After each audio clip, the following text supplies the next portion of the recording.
est à Madame Manon Bouquin pour le Rassemblement national.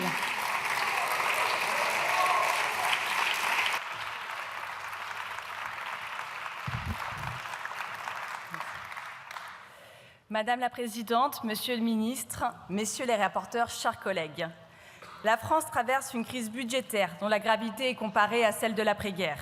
Le quoi qu'il en coûte macroniste, alimenté par des emprunts inconsidérés, nous laisse au pied du mur d'une dette abyssale que menace d'aggraver l'Union européenne en nous en demandant toujours plus. Cette année en l'état, c'est 23,3 milliards d'euros que vous consentez à donner à l'Europe. C'est 1,7 milliard de plus que l'année dernière, sans compter les centaines de millions d'euros prévus dans la partie 2 du projet de loi de finances. C'est toujours plus. Ce sont les mêmes personnes, avec une même vision politique du monde, qui aujourd'hui ont encore le pouvoir à Paris comme à Bruxelles. Les mêmes hommes, avec les mêmes idées, donneront les mêmes conséquences. Une catastrophe économique et son funèbre cortège de drames personnels, faillite, chômage, pauvreté. Et la dette. Madame von der Leyen avait promis pendant la crise Covid que les centaines de milliards d'euros levés pour le plan de relance seraient l'unique emprunt commun. Une tromperie puisque la dette commune est de nouveau mise sur la table.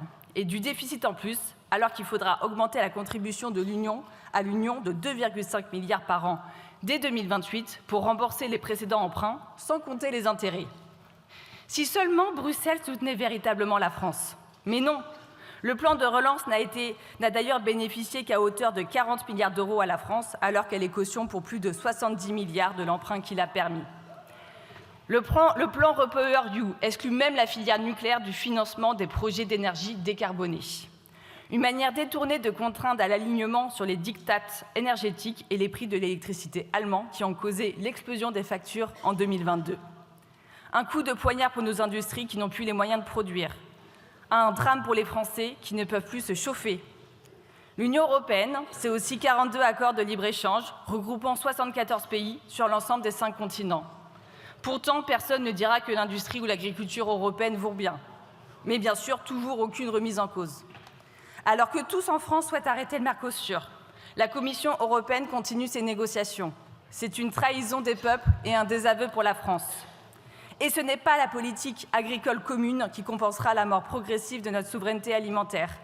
L'organisation du dépérissement agricole de la France se poursuit sous son égide, alors que l'agriculture est un enjeu de souveraineté, autant que d'économie, d'écologie, de santé et même d'identité. L'Union était aussi censée protéger nos frontières. Le pacte sur l'asile et l'immigration viole la souveraineté des États membres et leur impose un coût économique, sécuritaire et humain trop lourd.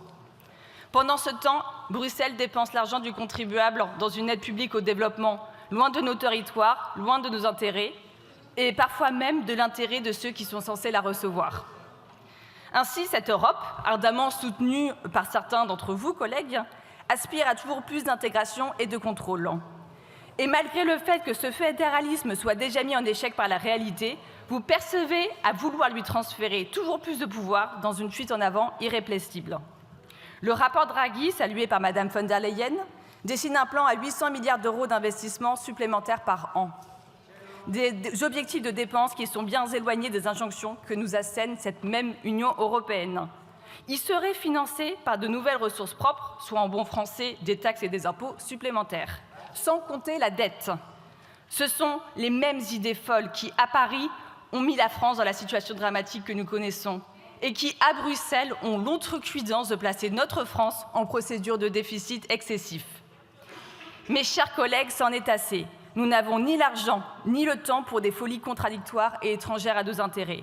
Pourquoi l'Allemagne, les Pays-Bas, l'Autriche, le Danemark et la Suède négocient des rabais dans leurs contributions européennes? Des rabais que nous payons pour partie. L'Europe doit arrêter de jouer avec les milliards que nous n'avons pas.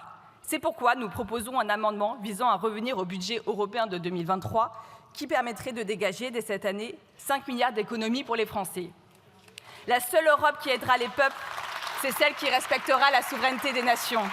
Cette même souveraineté qui ne peut exister sans respecter leur liberté budgétaire, notamment celle de ne pas s'endetter pour les autres.